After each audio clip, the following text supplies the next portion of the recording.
Hey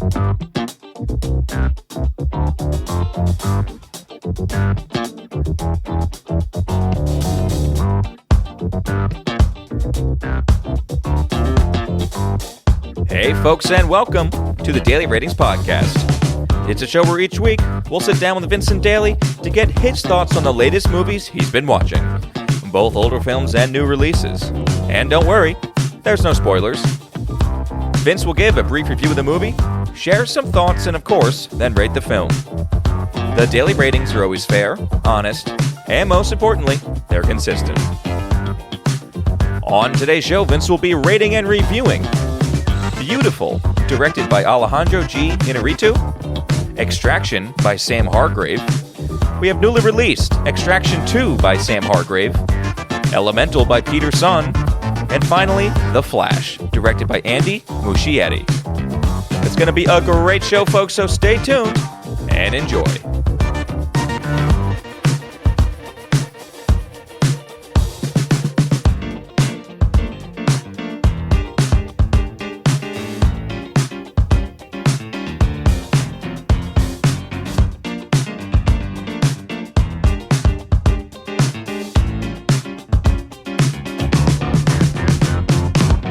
Mr. Vincent Daly, how we doing, buddy? Thomas, how's it going? It's going okay on my end. How was your week of movies, man? Week was busy. Glad to get some Netflix watching in because I don't know. We got 3 news. Yeah. Was it a stellar week? Probably not. But obviously we have the monumental big release of The Flash. I've been seeing. It's been disappointing in the box office everywhere. Yeah. So still number 1. Yeah. Still cracked number 1. Right. But a lot of news on Flash. Elemental, not a lot of news on that. Yeah. And then Extraction, I kind of realized it was a thing this week. Yeah. And it's just like, son of a bitch, there's 2 of them, huh? Yeah. Who put that there? I watched the first about 40 minutes of Extraction 1 because it's just like, all right, maybe I can help out here on this one. And then, of course, but the cool thing is we are wrapping up our Inarritu study. Yes. I had 1 slot remaining. I was like, all right, I'm doing it. I'm biting the bullet. It's been prolonged long enough. It's a very new episode as far as movies go. But all right, let's just get into the episode right away. So we'll start back in 2010. This is Biutiful, Alejandro G. Inarritu directing. Basically, we did all his films before this. We did all his films after this. Mm-hmm. So, what do we get with his 2010 Biutiful? So, yeah, Biutiful is, unfortunately, it's his least, or rather worst reviewed of his films, period. Not saying that they're bad, but they're all kind of sitting around 50s or mid-50s across the board. Yeah. As far as critical reception. And, folks, it is the last of the study, probably the most delayed and pushed back director study we've done yet. So, I promise it'll be better. Back in subtitles, this is set in Spain, which, again, I think I mentioned on an earlier movie that after a while it might have been for the review for Bardo, that he puts aside Spanish films. Yeah. To his Hollywood fame, basically. Yeah, he does 3 American. Yep. Right? And then goes back to Spanish speaking for Bardo. Yeah. Yeah. So it just interesting. I wanted to just make note of it because with Bardo I had a misunderstanding with that. But after watching it, I could definitely tell you it's without the hallmarks or his hallmarks leading up to the release in 2010. We talked a lot about the bold editing choices and the story juggling of Inarritu's earlier work. We do, however, get the bridge I was looking for. We get finally our first sprinklings of surrealism, especially around life and mortality, which will, of course, lead into future films as his wonderful use of dream sequences and surreal sequences. So here, it is only sprinklings. It's not a huge amount, but it is finally there. So I've kind of connected my understandings of who he is now as a director and what his earlier films look like. I think a lot of commonalities in his early stuff that we were not picking. We're just like, where is this? Who is this guy? where is he coming from? It's good. This is our, like you said, it's our bridge. Yeah. This is our middle child. Yeah, exactly. And maybe for that reason, critical reception at the time was kind of spotty for that reason. Maybe they were expecting something different out of him. But I was doing more research on him too. I'm to understand it a little bit better. It's a loose trilogy kind of an unconnected trilogy, but how he set it up about death, his earlier films. Oh, interesting. And it's just like, oh, okay, all right, that works. Definitely a tone here. I mean, this film is existential. Oh, really? This too? Yeah, okay. yeah, absolutely. Well, what did you think was I think the Amores Perros. I think Babel, and then what was the other one? 21 Grams. Yes. I Oh, believe. that's true. That's true. All are very death oriented. Yeah, I mean, maybe that's not true. That's just what I read, kind of. Yeah, sure. I always love when these unofficial trilogies come out because it's usually by the director just talking about themselves, which is just like, all right, well, you can say anything. You know? Well, I know. It was like we came across that with the Del Toro. Oh, yeah. Yeah. You had one masculine, one feminine, whatever it was. I think he's up his own ass the most when it comes to, oh, yeah, this is my undefined trilogy. The feud continues. I love it. Biutiful is a character study, though, with a heavy focus on Javier Bardem's character. I believe it's pronounced Uxbal. It's Uxbal. Yep, no. So I don't know. No, it's good. Never met a cat named Uxbal. A tough criminal character and an even tougher father living in Barcelona.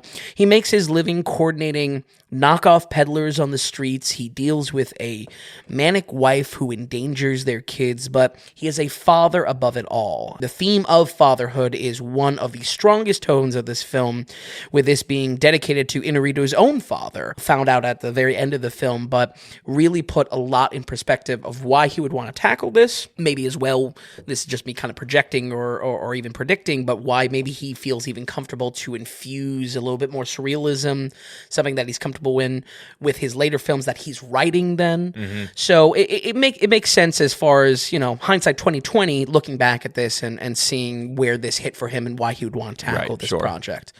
All of that is challenged, however, by news that he has prostate cancer, which warps everything he knows and warps his remaining days around him.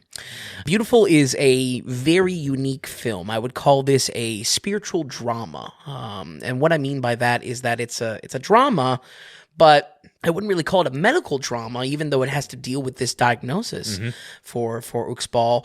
It's really more so tied to how, with him having one foot in the grave, he's now ultra sensitive to death around him and gets what's thrown at him. Almost like you buy a new car and you see that car everywhere. Well, guess what? He's right. He's almost gonna die, so he's noticing death is everywhere. Yeah, exactly. Very early on, it's hinted that he has some sort of supernatural sensitivity that sometimes he's able to tap into. His mother as well is an old world kind of shaman type, believing in evil eye and doesn't believe in doctors or modern medicine. Instead, she has remedies that are equally alternative but also superstitious and kind of guides Uxbal in that way. So this challenge of cancer encroaching into Uxbal's life puts him one foot in the grave, and unwillingly he notices death around him much more. This creates an atmosphere and tone that, like I said, is pretty unique. It's a contemplative type of film. It's very existential. We have Bardem's character constantly questioning life around him and seeing his life change through the eyes of an imperfect man basically on death's door. Our story does have two other groups of characters connected to the production and operation of his knockoff business. I was lucky enough in college to visit Barcelona. I can tell you that knockoff business is booming. So it's very real to life. But their involvement in the story, these other characters, these secondary characters, they seem important at first, but more and more, it's nowhere on the level of the story juggling we've seen previously. And more really become echoes in his life as he kind of slowly gets laned into what's most important, which is his fatherhood. Interesting. For his remaining days. Okay. Yeah. Very serious film as well. I mean, to pair this for sure. To pair this with Elemental and The Flash, which is jokes a minute, this was a refreshing watch for me this week because I really do like serious tones to it. I'll be honest, the first 40 minutes is a bit slow and difficult to tell where it's going. It's kind of just establishing him as a criminal, yet a father, and dealing with his wife. the way the entire film unravels, you're kind of just waiting to see where the drama is leading towards. But believe it or not, prostate cancer is just one of the curveballs thrown at Bardem's character. The plot honestly shocked me with how many complications are thrown in. So though it may feel a little directionless, though you might have to really like Javier Bardem's acting and this character work that's going on, it is worth it because the film gets very complex by the end. And again, in relating to some of the supernatural elements connected to it. Some of these, right there, that's a little bit of a bridge for him too. Yeah, dealing with everything's normal, and then all of a sudden it hits, and things are a little weird. I mean, think of Birdman popping up, absolutely, things like that. Even in Bardo, there was different kind of weird stuff going on. Oh, for sure, for sure. Yeah, definitely the surrealism in Bardo. How just things kind of spring to life around him in weird ways. Right. So, some of these conflicts are left, slightly underresolved, and I think that could be a little unsatisfying for some. But I honestly really enjoyed how much pressure was added to the story once it kicks off. And again, that first fair warning 40 minutes, that's pretty substantial to have kind of a pacing issue. But I do think it pays off because of the character work. And I mean, who doesn't love Javier Bardem? He's a great actor. Yes. He does a lot of different stuff, though. It is a little bit of a roller coaster. Sure. He does rom-coms too. And right. Sometimes he goes into Spain and does stuff. I mean, when you go down his IMDb, it's a little waffly. Yeah, true. Everyone sees him as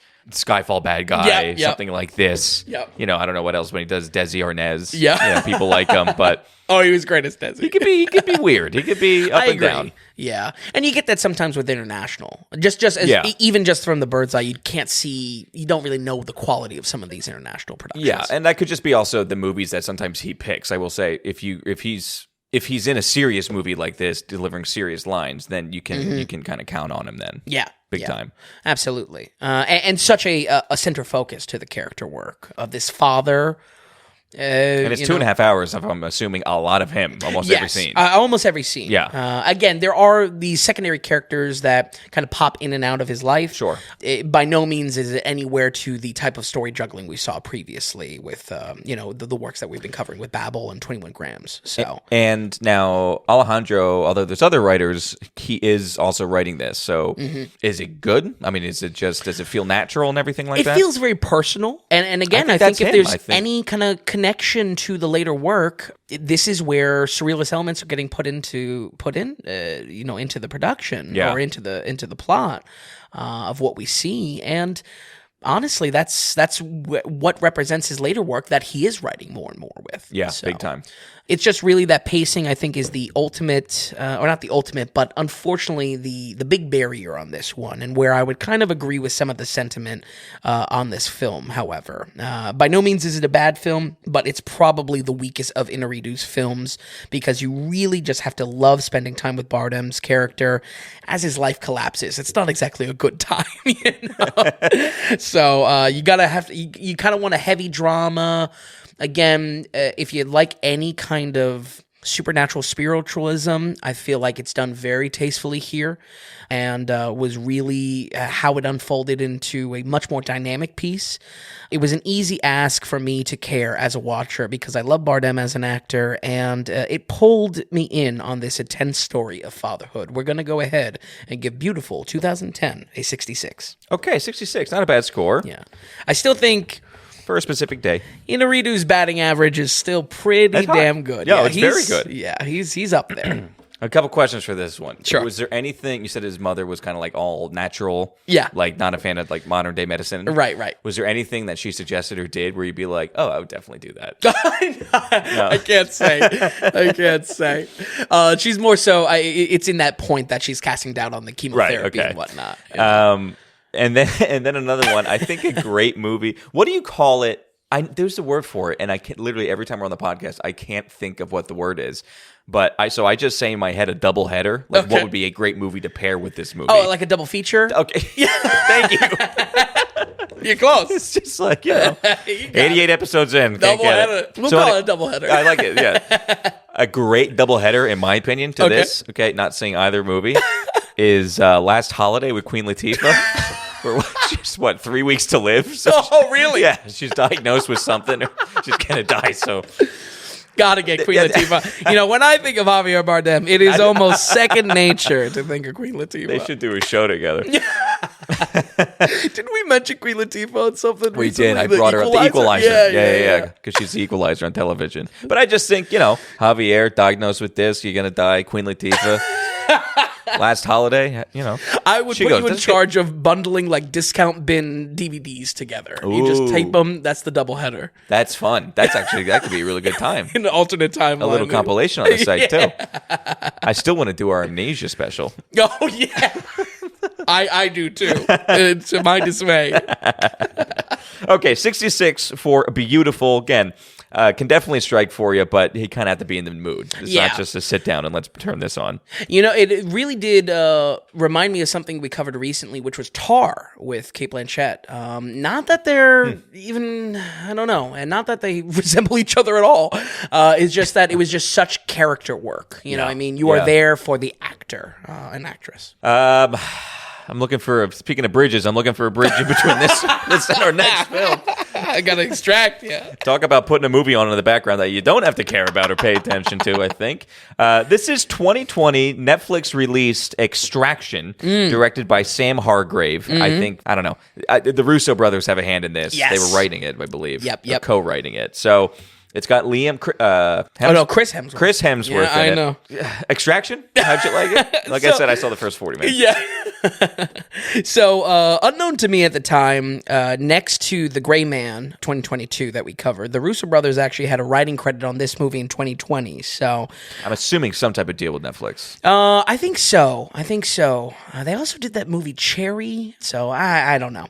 I bring it up just because in the Gray Man episode, my hype for the Gray Man was thinking that this was the first movie they were doing since Endgame, and clearly that's not the case. So, this was also adapted from the original graphic novel by the artist Andy Parks, who primarily has done a lot of work for DC. This has an alternate name. I forget what it is, but basically this is his own graphic novel separating from DC, and clearly has produced 2 movies, so good for Parks. There's also another film called Extraction that came out in 2015 with Bruce Willis in it. Oh, also. Really? I'm assuming unconnected. I think so.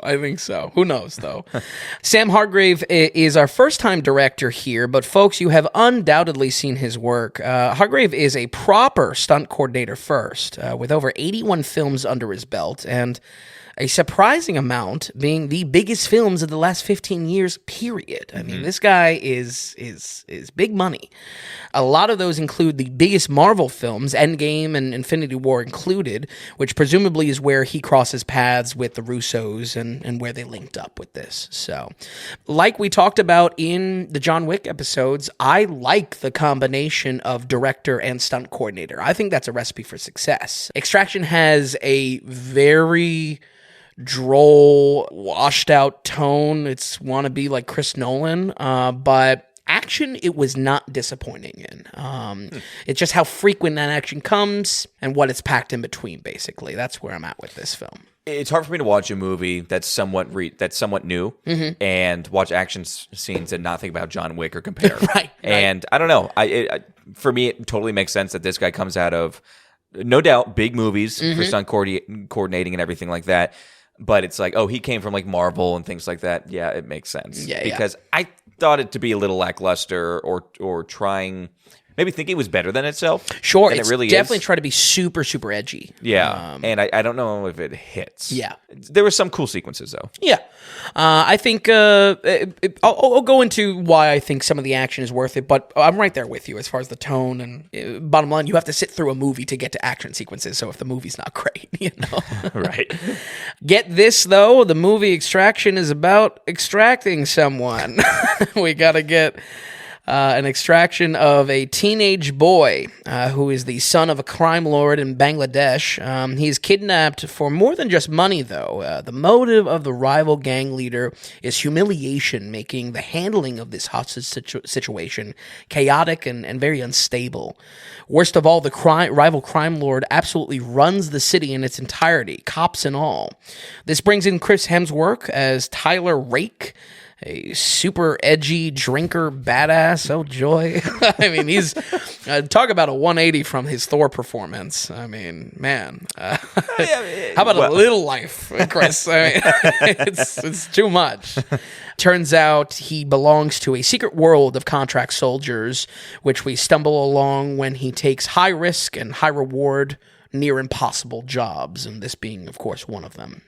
The tone is, like I said, almost wannabe Chris Nolan, especially in the quiet moments of the film that are packed to the brim with this brooding, edgy character. He's not the only one either. Everyone's just like real edgy, wannabe badass. You know, it's. I think it's too in your face, and it's trying to be something or trying to think it's better than it is. Yeah, and maybe that comes from the graphic novel. I don't know, but it's trying to be real like badass, the most badass movie on the block, you know, and it fails in that because it's certainly no Chris Nolan. Yeah. This was by far my least favorite aspect of the film and creates a damaging generic feel to everything.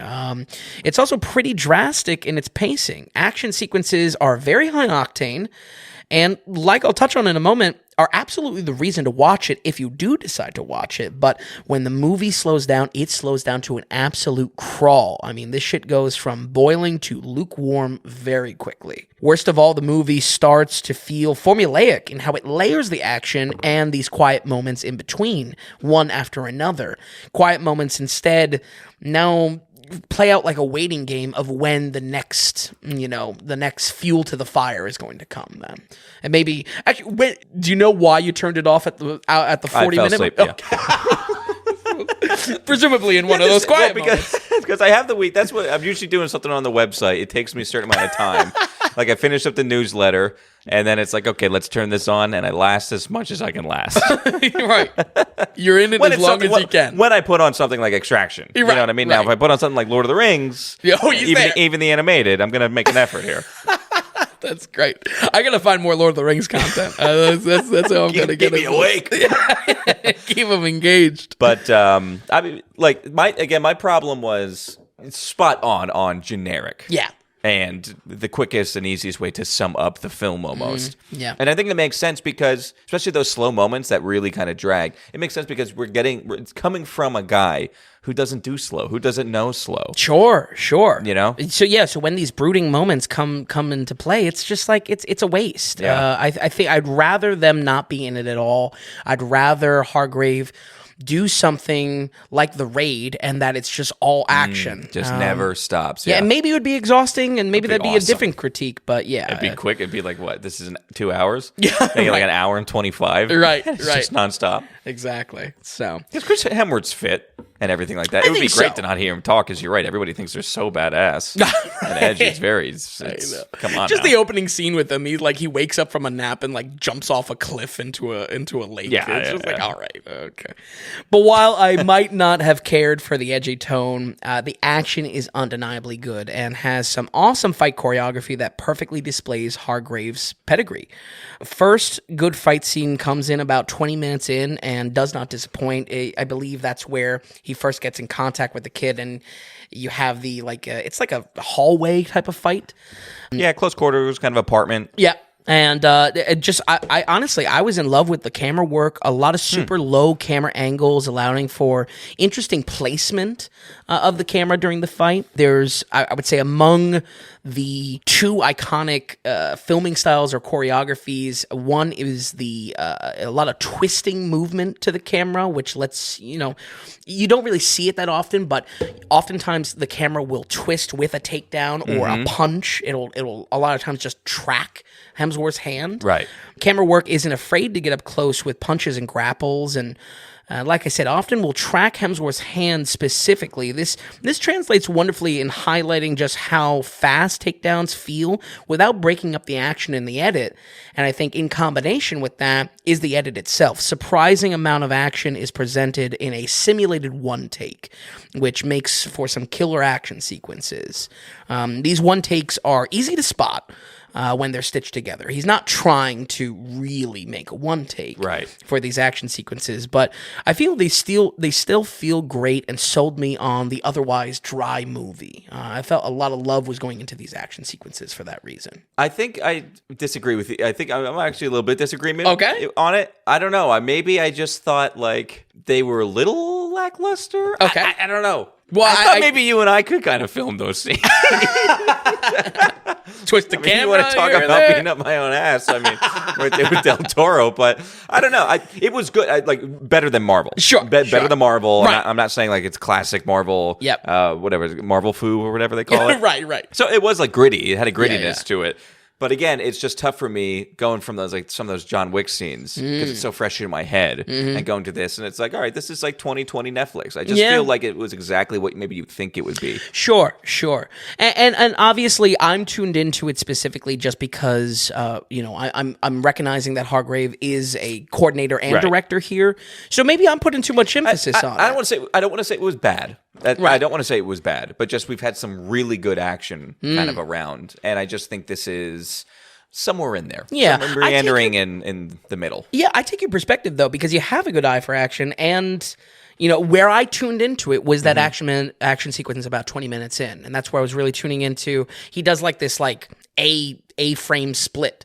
And like the camera's like basically in his crotch, but it's cool because it's tracking the punches he's doing to the left and right. It's twisting. It's very dynamic. Yeah. Like I said, not bad. Definitely not bad. Right. I guess maybe I just wasn't blown away. Sure. And at the point of being blown away in John Wick 4, maybe I'm expecting too much also.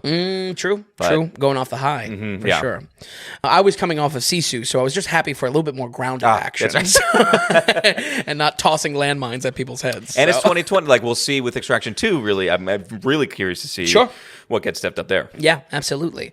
I really love the location work. It's a big highlight specifically, and another great example of locations being key to good action. A working theory, a working daily ratings theory. We'll see if we can flesh it out.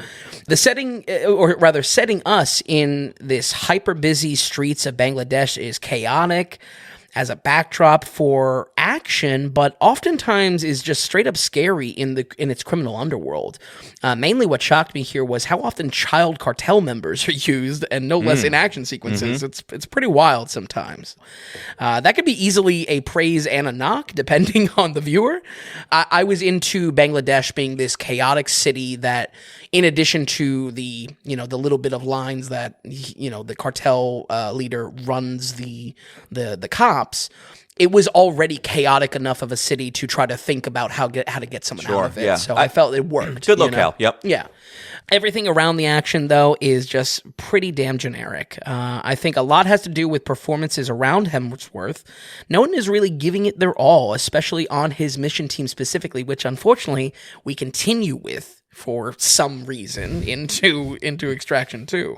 So maybe worst of all is our main villain, who doesn't really look the part and especially doesn't feel menacing like he should. This was reminding me of the same problem in 2019's The Gentleman, where the main villain is just not doing it. I'm sorry. Identical kind of critique that's just... I mean, the villain wouldn't have elevated this anymore because they probably just would have made him super gritty. Right. The villain is better in 2, though, so I can't help but feel that was a key reason why this wasn't hitting as well. Okay. So, I'll be honest, Tom. Pre-podcast, you could not get me to watch this if you held a gun to my head. If Hemsworth held a gun to my head. I mean, I'm talking this, The Old Guard, 6 Underground, Red Notice, Triple Frontier. The list goes on, honestly. All are Netflix fodder that is forgotten as soon as it is shoveled out. But contrary to some of my cynical thoughts, I don't think this was too bad. And surprisingly, the action choreography grabbed my attention enough for the sequel. We're going to go ahead and give Extraction 2020 a 59. Okay, 59. I gotta say, I still have to say, it's like exactly where we come out in a lot of these Netflix releases here. This is Ryan Reynolds' middleweight schlock, because technically it's a movie that's it's got some razzle dazzle to it, but there's just not that much other than that. Yeah. But 59%, again, it is something to just throw on kind of in the background. Yeah. I mean, it's big right now. I think there was one day, at least I know, where Extraction and Extraction 2 were like number 1 and 2. Oh, really? On Okay. Netflix. Yeah, that's what they say, at least. Right. I was just about to say.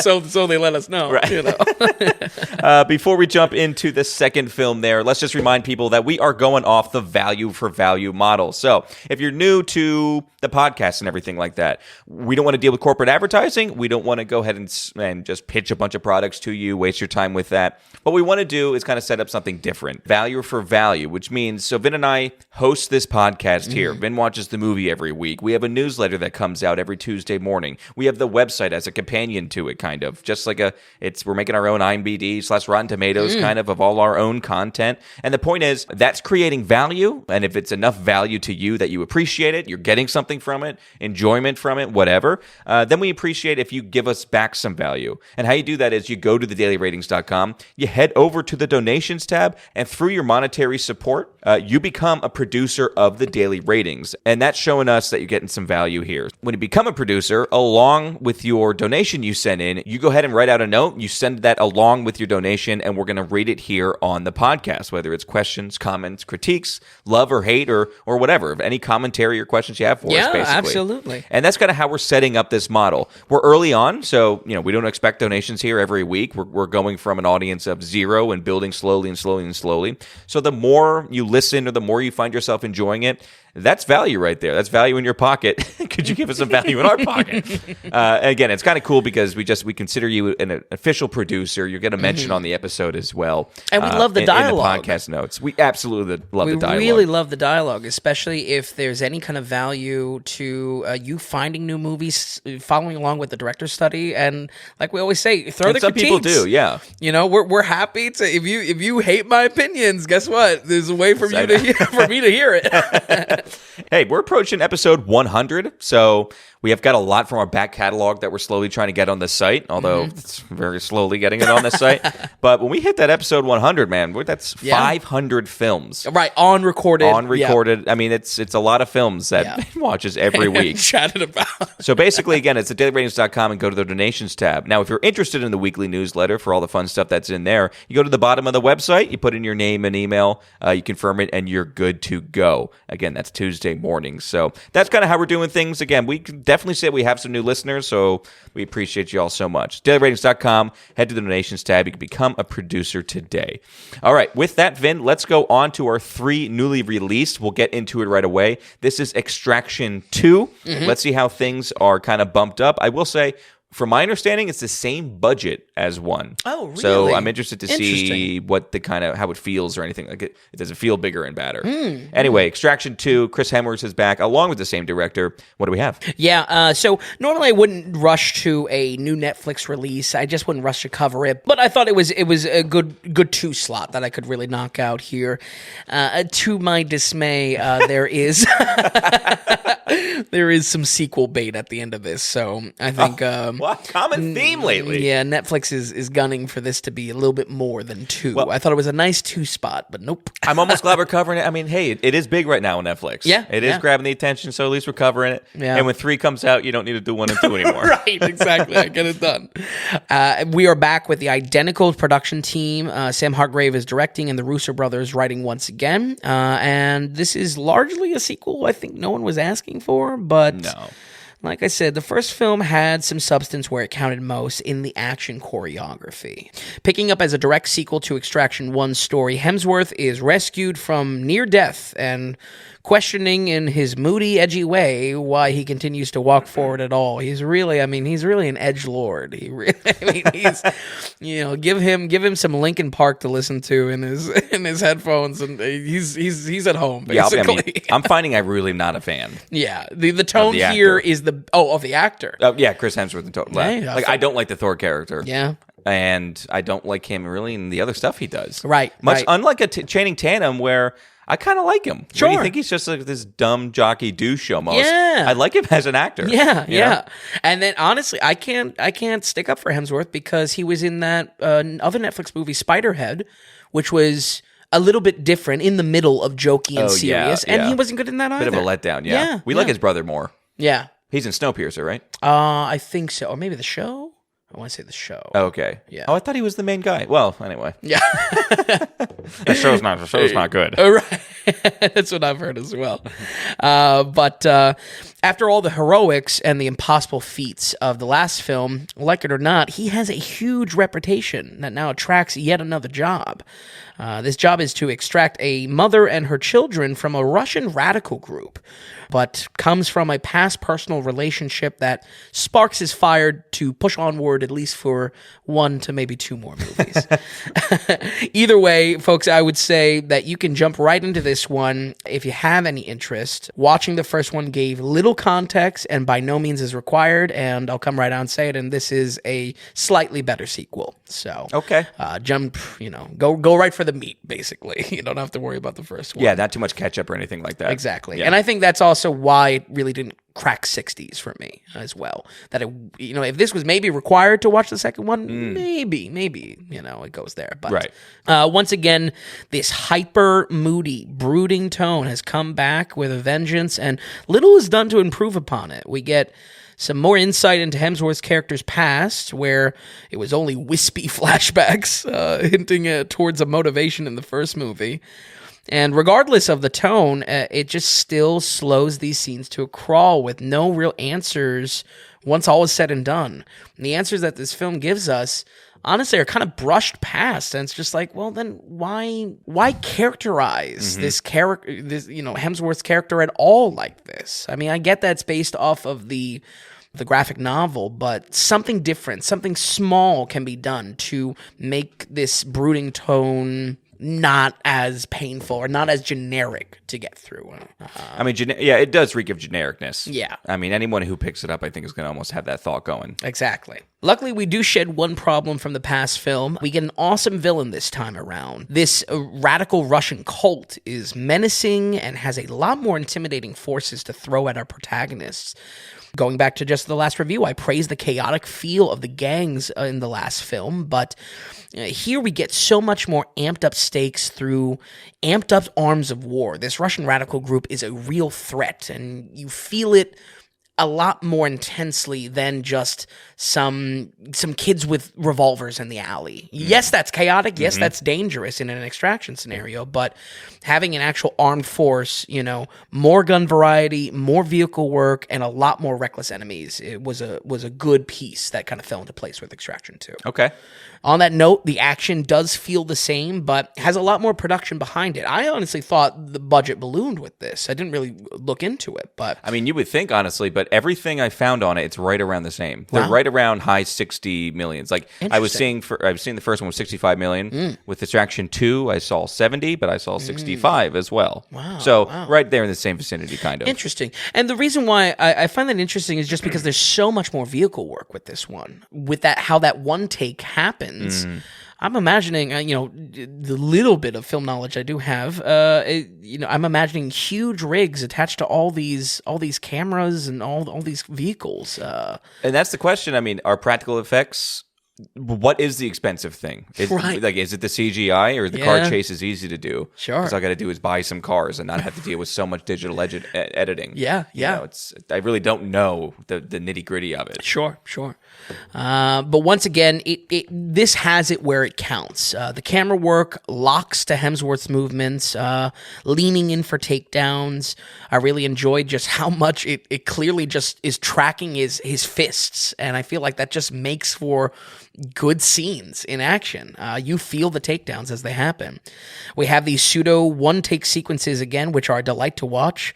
Specifically, there's a car chase that is really elevated because of this style. I mean, it would have been just any other car chase, but because this one take is now weaving in and out of cars, weaving into the inside of cars, and snapping to where the attention is in this chase sequence, I think it elevates it quite a bit. There's is 100% a prison riot scene that is ripped off from 2022's RRR. Still great, but a total ripoff. So I'll have to flag that on the website somehow with ripoffs. It's just a great action sequences with great action sequence with how the choreography works. Kills are a lot more gruesome and a lot more brutal here, and gunfights in particular feel a bit more video gamey in a good way. There is a sequence on an escape train that it not only feels like a classic shoot 'em up level, but also is 10 out of 10 the best fight sequence out of these two movies. It was awesome. Okay. I really enjoyed pretty much all of the main fight sequences. Again, it has the same problem that you have these spikes of high-octane action, and what is followed up or what is bookending them in between, or what is sandwiching them, is just such a boring, gritty, wannabe badass movie. Yeah. It is badass when the action is there. Yeah. There's not enough. I mean... Right, because when it's not, it's just not. Yeah. So it's real conflicting. I would say this one alone for that train sequence lands a little bit higher. Reminded me of some of the very interesting fight choreography you would see in Hardcore Henry, how Hardcore Henry used this first-person perspective to design basically how the action was going to play out in just the same way these pseudo one takes, these being locked to Hemsworth's movements. It is inspiring the action in this one a lot more than even the first film. I have to say 2023 probably will go down as a year for horror films above all else, but action lovers are eating good. Between this, John Wick 4, Sisu, and hopefully a Gareth Evans project, if it doesn't get pushed this year, it's been a really solid year for action. Right. Yeah. Yeah, absolutely. I think it's called Havoc. I don't know. I think that's a Netflix. Okay, we'll keep our eye on it then. Yeah, I would love to do a Gareth Evans special. If it was this far in production and maybe the writing was already done, so they just go into filming. Sure. Who knows? Yeah, who knows? But I think it's a solid year. Even Equalizer 3 and Expendables 4, while I don't think they're going to be good, it's still big action IPs coming out this year. I feel like it's giving horror a run for its money of what was easily, Well, as far as IPs and box office ticket sales, yeah. Yeah. Because, I mean, Mission Impossible. Sure. Yeah. Absolutely. So I thought this film still had some misses, but it did not disappoint with slick action in a Netflix release that is easy to throw on. We're going to go ahead and give Extraction 2 a 62. Okay, 62. Getting it. Okay. A little bit better. A little bit better. I would say if it wasn't for the action, if it wasn't for some of the action sequences specifically, it would not crack 60s. Right. But again, maybe just go ahead and jump into this one if it's just you want to turn your brain off at the end of the day. Maybe skip to just the action sequences. That's sacrilegious for me to say is recommending movies in their entirety. Right. Maybe get a highlight reel for this one. I want to talk just a little bit about Netflix in general. Sure. The Gray Man cost $200 million. Red Notice, the one that no one talked about ever with The Rock and Gal Gadot and Ryan Reynolds, that was $200 million. Wow. Six Underground with Ryan Reynolds was $150 million. Triple Frontier was $115 million. What even? No one watched Triple Frontier. Has anyone even heard of it? The Midnight Sky. I really don't know now. Good-looking guy that everyone likes. George Clooney. $100 million. Right. The Extractions that nobody wanted. Right around, 130 combined. Yeah. Combined. Just no one was asking for it. No one needs it. No one enjoys them. They're not good movies. And it's so much money that each person could save multiple dollars. Like potentially even per month. Right. If not even just per year. And it's like, with the rising rates on Netflix, I just want to say, it's cool, guys. Like, you don't need to do all the content. Right. Your own. Just pick the battles better. Yep. They're rising in price because they want to do bigger and badder movies, and they're not doing a good job at understanding good cinema. Yeah, I mean, I can understand Netflix as the first to the pond, needing their own content in case everyone pulls their own IPs off of it. But I think at this point, smarter with their spending. Just pick some winners. Yeah, absolutely. I mean, if you take Netflix comes out with so much, but take the big blockbuster films. Yep. You know what I mean? I mean, their win ratio or their percentage, their overall percentage of what they would be if we were to rate every one. I mean, come on, it would be in the dirt. Yeah. Terrible. I love the first one. First one they came out with was what was it? Commandant. What is Idris Elba? Beast of No Nation. Beast of No Nation. Oh, phenomenal. A phenomenal movie. And I was like, okay, Wow. we have Netflix another. is a player Right, now. a player. Yeah. Now it's like, What? Yeah. in the mood for another Ryan Reynolds movie? No, here you go. Here's another one. You want more Adam Sandler? Sure. Right. You know? I'm totally with you. And that's a great example. Hundreds. Beast of No Nation's phenomenal movie. Hundreds of millions of dollars. To the point where it's probably billions. Oh, that could sure.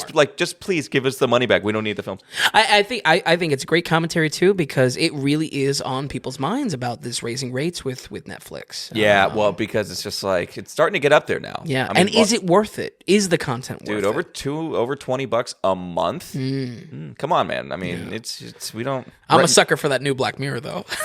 Oh, you started watching season 6, did you? Yeah, little by little. I got 2 episodes under my belt. I'm not the so. biggest fan. I just don't like Jesse too much. The actor Oh, from really? Okay. Breaking Bad. He's grating for me. Yeah. But okay, anyway, so that's Extraction 2 with a 62%. Let's keep things moving on here. This is a big release from Pixar. This isn't just straight to Disney Plus. It's a proper in-theater film. Right. This is Elemental, directed by Peter Sohn, who we know from The Good Dinosaur. What, you laughing? Yeah, I'm laughing at The Good I Dinosaur. thought The Good Dinosaur was, I don't know. It was at the edge right before Disney had started, really started to tank. But it is their big one. This is big Disney Pixar release. Let's get into Elemental, Vin. How did you like it? Well, my opening note is this Pixar joint is directed by the man that brought you the most forgettable movie of 2015, The Good Dinosaur. No, that's not. That doesn't take, as you would say, I don't think that has the crown. No, anymore. it doesn't have the crown. We had some crap that came out last Yeah, year. true. Strange World. Oh, yeah. Lightyear. Yeah. Lightyear alone. Yeah. Absolutely. And I really can't say this didn't meet expectations, though, because from the trailer, this film looked like the most forgettable shit I've ever seen. It's like opposites attract elements. All right, okay. Like, I get Pixar is able to work wonders with the simplest of topics, but this just looks so surprisingly baby, so surprisingly goo goo gaga, you know? Right, It was really, it didn't feel like the good for kids, good for adults Pixar trademark that they're known for. You know? There is a familiar personification of these characters that just feels so straightforward. Right. There's just like, okay, yeah, the fire one is fiery, got it. Okay. Right. You know? Folks, this was a watch with Mama Daly after the tragedy of seeing Beau is Afraid with her. Of course, yes. She still refers to it as Brian is Running, which is fantastic. Tom, we're in the theater, right? And she goes, Vincent, these people, they're a little too grown to be seeing this. She could just not wrap her head around adults seeing a Pixar movie, period. She's just totally shitting on them. I was like, I love that. That's going in the review. That's good. Our setting is Element City, a New York-like melting pot where 4 elements coexist together: fire, water, earth, and air. It's a straightforward romance telling the old love story of opposites attract as a young fire girl named Ember and a water guy named Ripple get to know each other and get to know their ways specifically. There's a lot of focus in this film of kind of understanding the other side of the tracks, understanding what another perspective on life may be. We focus primarily on Ember and her experiences living in the city as an immigrant family. Much like the Pixar film Turning Red from last year, family pressure and expectation, specifically in an immigrant family, is the conflict of the story, which I think is worthwhile exploring, just maybe not so in a, once again, generic package. Generic is the word of the episode.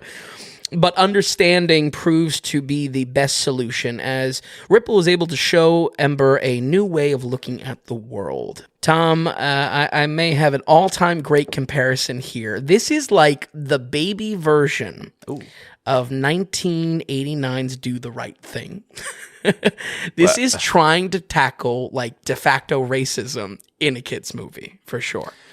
This is like the city, everyone hates each other. Maybe not hates each other, but it's really trying to tell the message of understanding is the way through conflict. and that's Do the Right Thing. Spike Lee deserves literally a writing credit on this. Now, that movie you liked. Right. That was almost a must-watch, I think. Oh, absolutely. I mean, I'm not surprised about that. Yeah. It's like, oh, of course. Like, what are we talking about in the media? I don't know. Right. And a little laziness, right? I think so. It's just so on the nose with these elements conflicting, and it's a little odd as well. I kid you not. Ember's father openly hates all water people. Oh my God, The fire people have like an Ellis Island experience. There's active fire prejudice around the city. Dumb. Yeah, it's so freaking dumb. It's not great. It's really not great. This allows for the subject matter of what they're trying to get at to be treated with kid gloves, and by no means does the film try to seriously tackle the messy subject of racism, but through an animated movie, it does want to show the positive outcome of tolerance and understanding each other. Yes, you can't show a kid do the right thing. There is a lot of profanity in that, and a lot of violence. Right.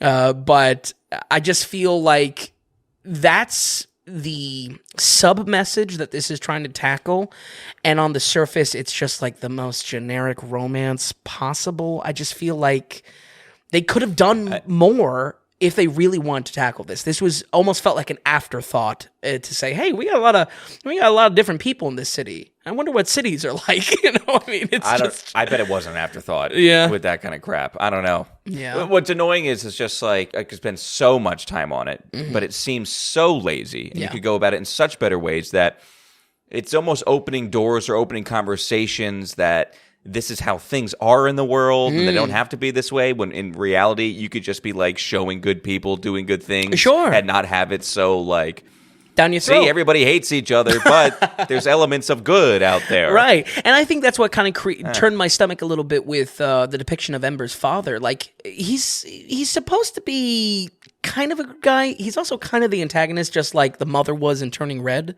This like family expectation villain, if you will. If it's not a villain, but Tell you about Turning Red. Too. Oh boy, I picked the scab.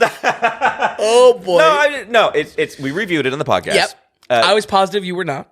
Correct. I think I did give it a shoe and a lace, maybe. I forget. Right. The more I think about it, the more I hate it, though. Actually, so I already wasn't so hot on it, and now I'm even more not so hot.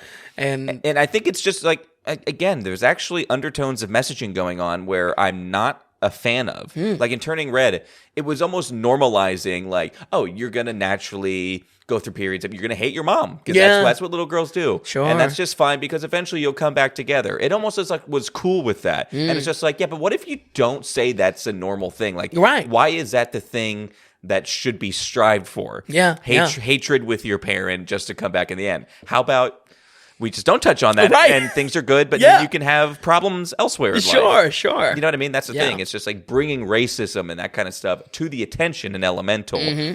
Yes. Okay. We get it. We get you putting a positive spin on the end. I'm sure. I haven't seen it either. Let's be honest. But going up, it's you sound like you're lying about it. I'm sure it's an underlying thing. It absolutely. And I mean, if only in this depiction of the fire people in the city. Again, they have open. There's signs saying no fire people. They have an Ellis Island, renaming experience. It's just.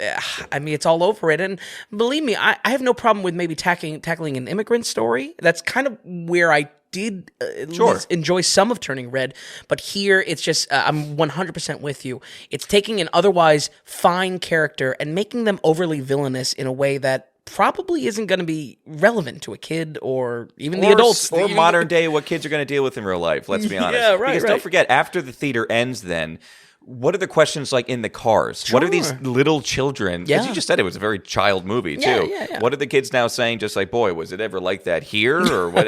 What's going on in there? Or do they think that's kind of how life is now if things are different, and that's just these feelings that these little kids have now being in a big city or whatever? Again, it just seems like it's normalizing bad things, and because but no, we're putting a positive spin at the end of it, right? Like it's making it okay. You still have to. And go I through disagree the entire film because we're dealing with kids, right? You know what I mean? Yeah, I'm with you at least in terms of it's creating a problem where otherwise it didn't really need to make a problem out of characters, Right. So yeah, Spike Lee, make sure to get the writing credit on this one. between this and Lightyear being a baby version of Nolan's Interstellar, I'm keeping my eye on you, Pixar. I know what you're digging into the well. You're like, oh, but what if we do this? No one's seen that in years. And they are, don't forget, Toy Story 5's coming out. Oh, yeah. Zootopia 2. Yep. And Frozen 3. Yep. Because they can't come up with any decent other the creatively property. bankrupt era of Pixar, for sure. Expendables 9, I don't know. Yeah, right. My main praise for this is actually the soundtrack, which is kind of cool. It kind of felt like Fifth Element in a way. This like city blend, this melting pot goes into how the music is. It's kind of slightly Indian, Middle Eastern inspired. The score is a blend of stylings that honestly is a perfect match for the message, for the positive message of the film.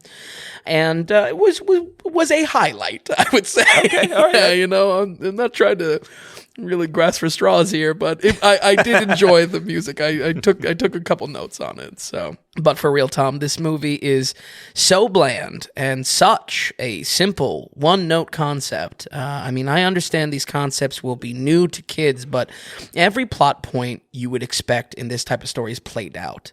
You know, the love across the train tracks.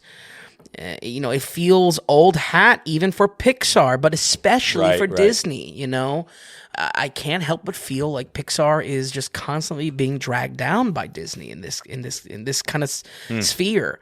This is the epitome of Pixar in their creative bankrupt era, like I said, and things are only getting worse with that looming Toy Story 5. So, granted, this is nowhere as bad as what we saw last year with Lightyear. At least this is trying to do its own thing. It's trying to be a new IP. But contrary to how this was released and even how you opened up, Tom, I just think this could have been straight to Disney Plus for how straightforward it really is. Right. We're going to go ahead and give Elemental a 50 on a dot. Oh, wow. Okay. Yeah. A rare 50. Yeah, a rare 50. And that's low for Pixar. Oh, for absolutely. Us. Mm-hmm. I mean, it's apart from Lightyear, I thought was particularly that's true. If you look bad. at the modern, Strange World, I don't think did so high. Yeah, either. True. Okay, so modern day, maybe it's modern day Pixar. Yeah, maybe that's the new bar. Wow. Okay, 50%. Yeah, I really wanted to come into this and enjoying it more because, again, it was a new IP. I think I probably mentioned that with the Strange World review. Right.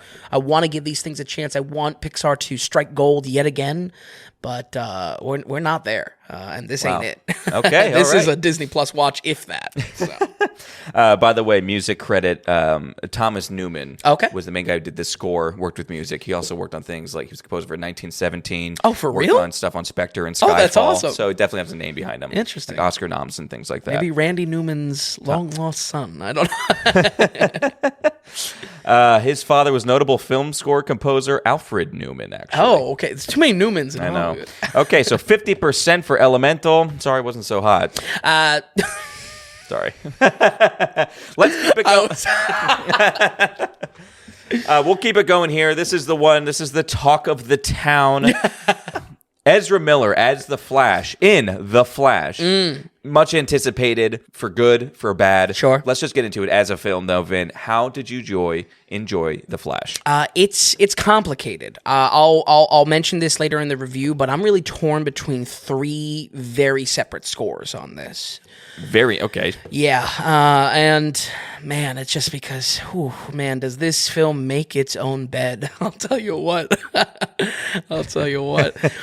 Jokes aside, folks, Ezra Miller not being in prison has no sway on my opinions with this film, even though he should probably be behind bars. I mentioned this because there is a lot of bashing online around Ezra's performance being tainted for viewers, no less because he's playing two versions of himself in this.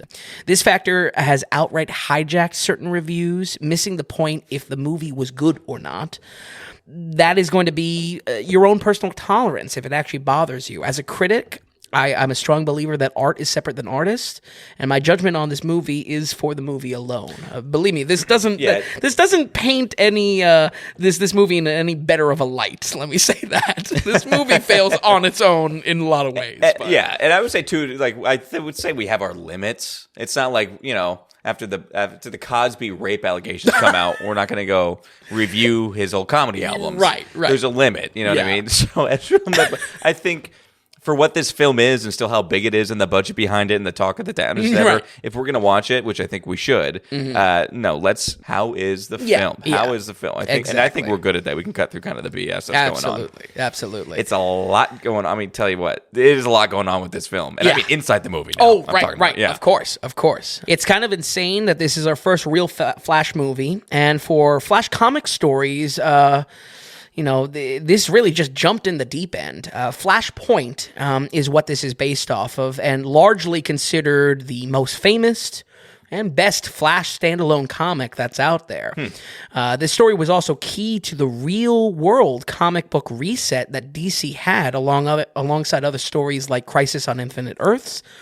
It's honestly very appropriate for this to be shedding light on how the DCU will be continuing forward. I can say I would have liked maybe a little bit more of a definitive baton pass to the DCU somewhere in this film, but it is dealing with multiverses, as I'm sure everyone is sick of by now. Right. And gives the potential for variations to exist and coexist without scratching your entire universe. So does it matter that it doesn't do much of a passive of a baton? Because this is one of going to be our dropped things, though, right? Yeah. Because once when DC picks back up again, no one's going to care about this movie. It matters in no way. Correct? Yeah, very true. And I think the best this does is make it easy to say, okay, yeah, that old stuff doesn't matter, but at least it can kind of coexist in the infinite possibilities of all these comic book stories. Okay.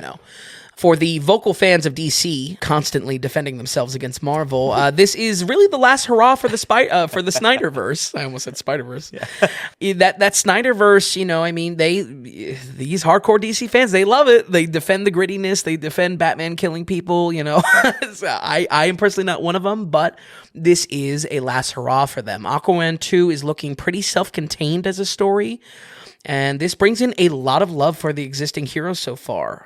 Like it or not, there is a definitive core fan base for that, as at least as big as the movement for release the Snyder Cut. Right. There's at least that many fans of Snyderverse. Can I make it a comparison? Sure. One of my Tom comparisons that are either spot on or completely off. You got a lot this episode. Is this like this is like Magic the Gathering players versus Yu-Gi-Oh players? Ooh, wow! Like it's like Yu-Gi-Oh's a thing. Yeah, it makes money. They're out there, right? But Magic the Gathering's where it's at. Maybe DC's Magic, maybe Marvel's Pokemon, perhaps. Okay, I won't spend too much time on it.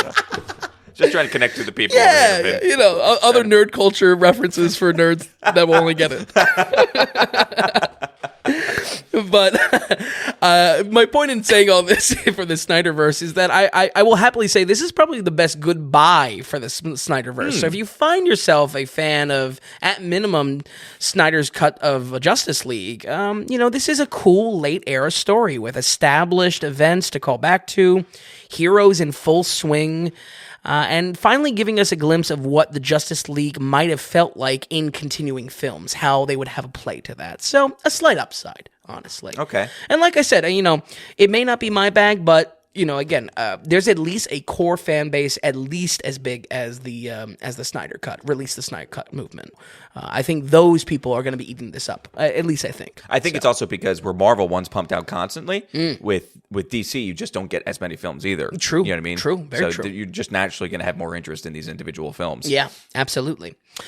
In The Flash, though, Barry Allen searches to undo the reality that took away his mother. Unlike Bruce Wayne, he is more naive and can't see how this event made him to the hero he is today. He travels back in time to change one small thing and dives headfirst into the consequences of time travel. Most of all, he encounters a younger, pre-superpowered Barry Allen that complicates him getting back to the past. But the past holds more than just the Flash's relationships, as past allies and villains create new problems in the multiverse. We do get some very special inclusions of past DC films and alternate reality superheroes, which are heavily marketed towards, but honestly, I am on the fence about talking about. I think a good rule of thumb is that if it is in the trailer, it's safe to talk about, but I thought the multiple trailers spoiled this entire film for me. I mean, the entire runtime between the 4 primary cuts of this trailer, probably more with TV spots. So, folks, you may want me to talk about some of the big reveals coming into this story, but they are far too late in the story for me to say they aren't spoilers. Okay. You know what I mean? Yeah, that's fine. You take it whatever you're comfortable with on that one. Yeah. I'd rather talk about some of their inclusion and how it works in the film. Yeah. Because if there's any reason to be hype around it, it's for their inclusion and for the first time reveal of that. You know what I mean? I do. And I will say I feel like I know a little bit about the film. Sure. And knowing about, I think, some of things happening that I know you probably want to talk about, or characters that you would want to talk about, Sure. maybe even reasons why you didn't like it. Right. But that's where you take it however you want. Yeah, I think for the scope of this review, listen, if there's any way that you avoid the trailers for this monstrosity of a film, there is enjoyment again for the DC fans coming to see this. Overall, I thought the nostalgia shit was just way too much, though. Like characters say lines that are shoveled out for fan reactions, and no joke, it only compounds as the plot progresses, with the worst saved for the very end. It is on par with Spider-Man No Way Home in how it can feel like the editing is warping around, giving time in the theater audience to cheer for, at most cynically, marketing material, but also hated this for No Way Home. Yeah, I wasn't a fan either. I mean, it's just not our thing. Sure. It really feels like the edit gives time just for these fan reactions, and watching it after the fact, you can spot it a mile away. Yeah. There is a similar circling the drain aspect. This movie is surprisingly slow, being called The Flash, which of course creates real estate for more callback content, more nostalgia bait, but is far weaker for it. This circle the drain aspect is what I mainly critique No Way Home over, and surprisingly, I'm all right with the time travel in the film. It's mostly because it all goes bad. I'm all right because it's like none of it flies, basically. He falls on his face because of this time travel. It had me comparing it to No Way Home for all the worst reasons. How the plot just wastes time for more real estate of fan callbacks. Yeah, and I'll say it again, that's what No Way Home really dragged down for you. And a big comment of kind of your takeaway from that was laziness almost. Yeah. It's like, it's just almost too easy, low-hanging fruit, Yeah. and leaning into it big time. And I would say more in this, even more so than No Way Home. Yeah, absolutely.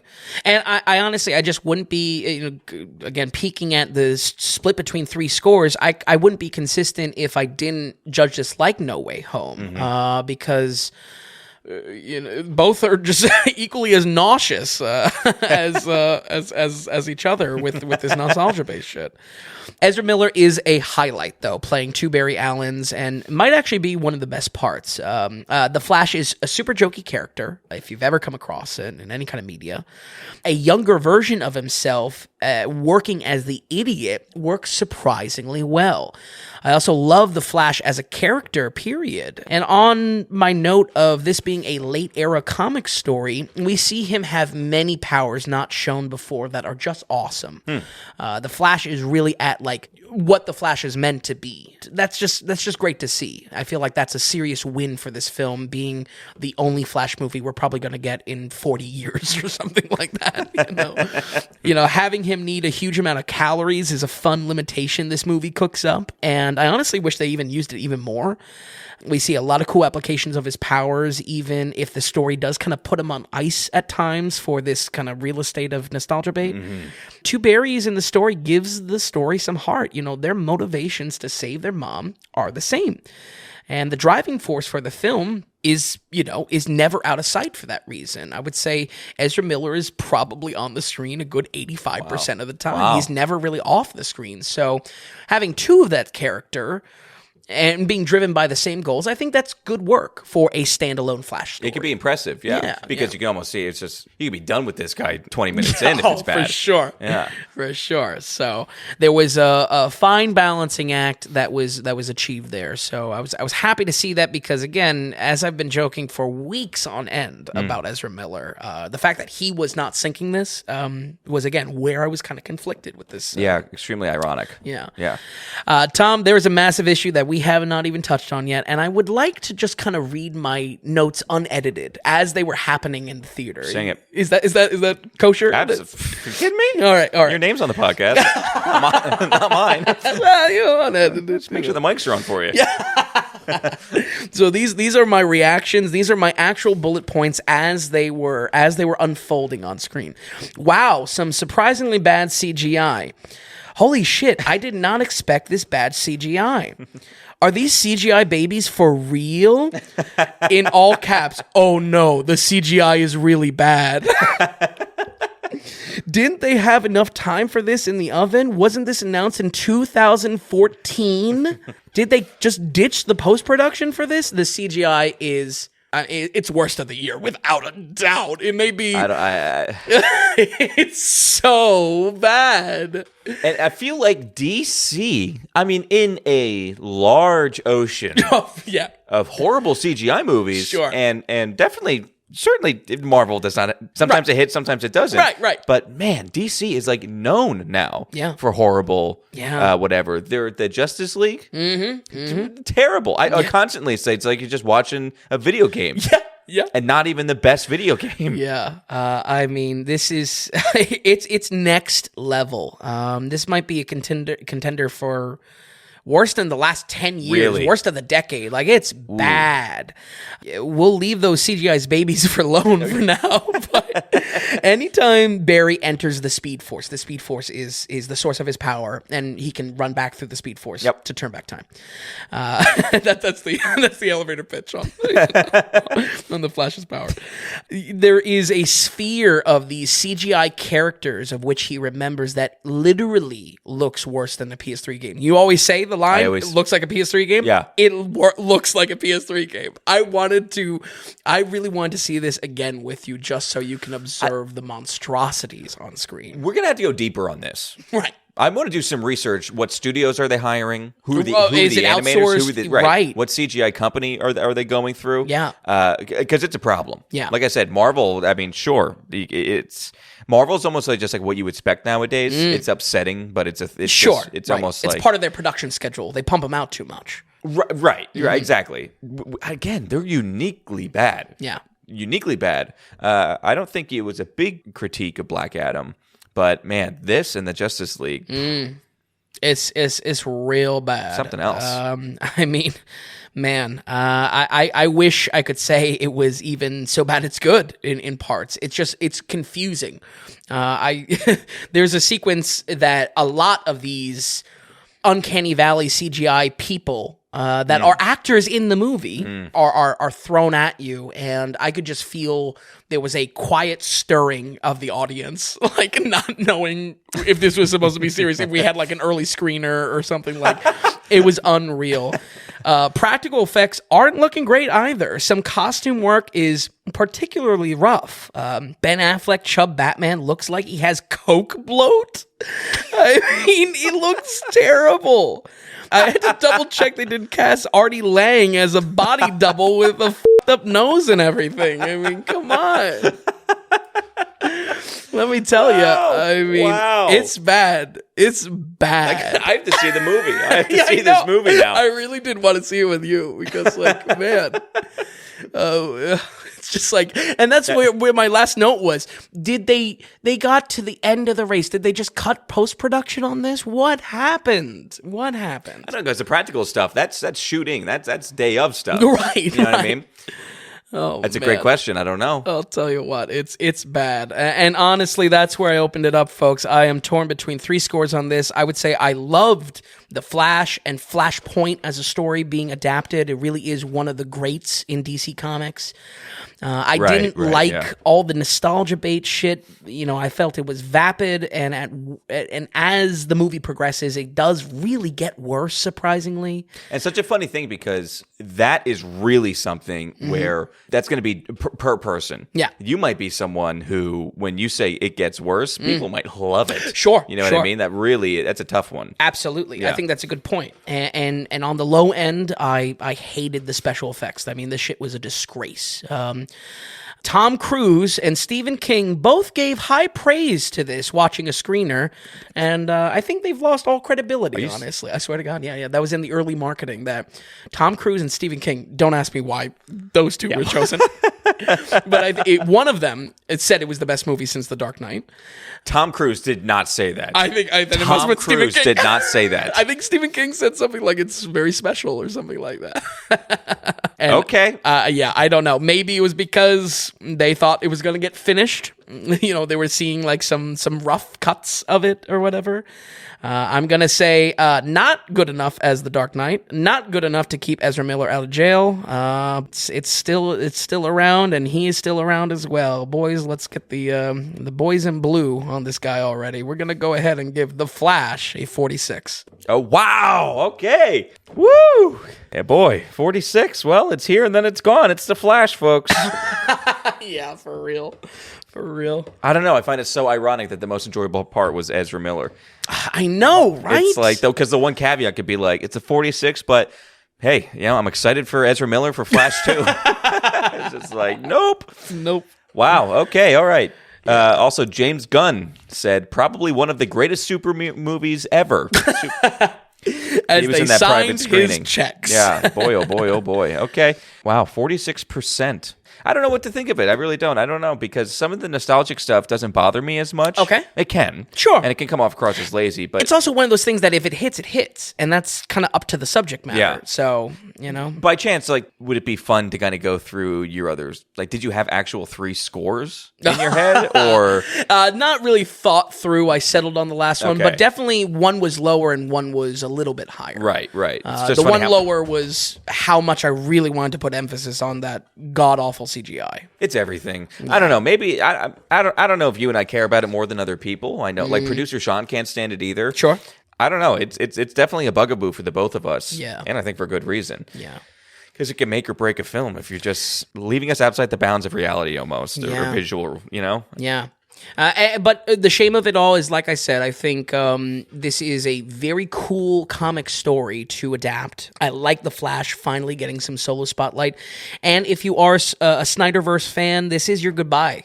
This is your farewell song. So that's where I was on the positive end, where this could possibly hit a little higher, because I think there's a lot of areas that it works, but man, oof. Are there areas that it just doesn't work?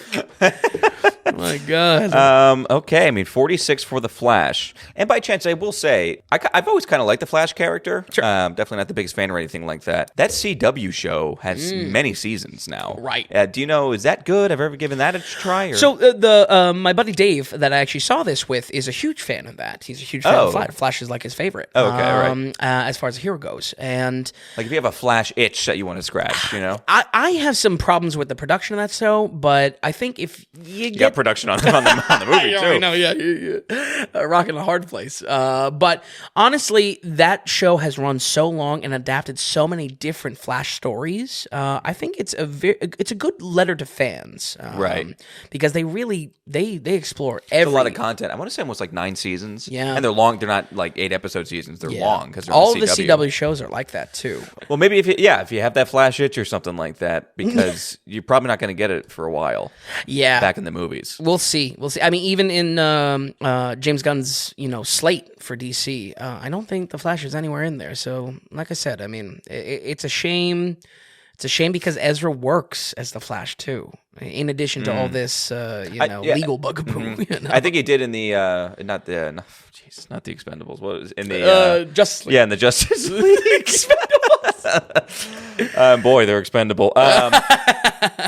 Tom Cruise, by the way, said about the movie, it's everything you want in the movie, and this is the kind of movie we need right now. Oh. No, I'm okay with that. Oh, okay. Because I think that's just him being nice. Like, everything you want in the movie, what they would even comment is that this is what we need right now? Yeah, it's right, just money, tickets. He's all about selling tickets right now. Exactly. He is all about that money. All right. Well, we spent some time. I mean, that's The Flash with 46%. I don't know how shocking it is, but at the same time, it was really nice to just kind of like weed through it. Yeah. Because it's the talk of the town right now. Yeah. I'm really curious. I've done a very good job as far as staying away from other reviews and nerd culture's type of opinion on this. So I'm excited to test if it is the farewell letter for the Snyderverse or not. I hope it is for the fans, because I'm not just trying the fans like it. Right. I'm not just trying to endlessly hate on it. So if it does it for someone, a Flash fan, fantastic. It just wasn't doing it for me. Totally. Yeah, that's totally fine. Yeah. Very, we're in this like Fast and Furious puddle.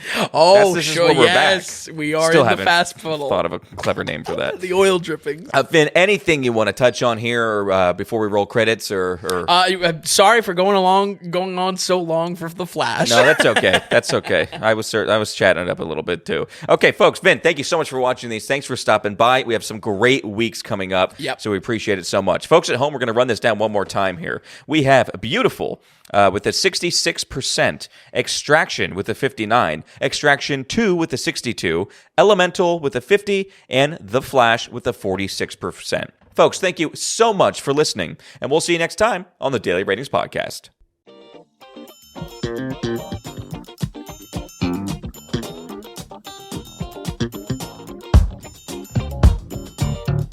If you enjoyed the podcast, give us a good rating or tell a friend about us.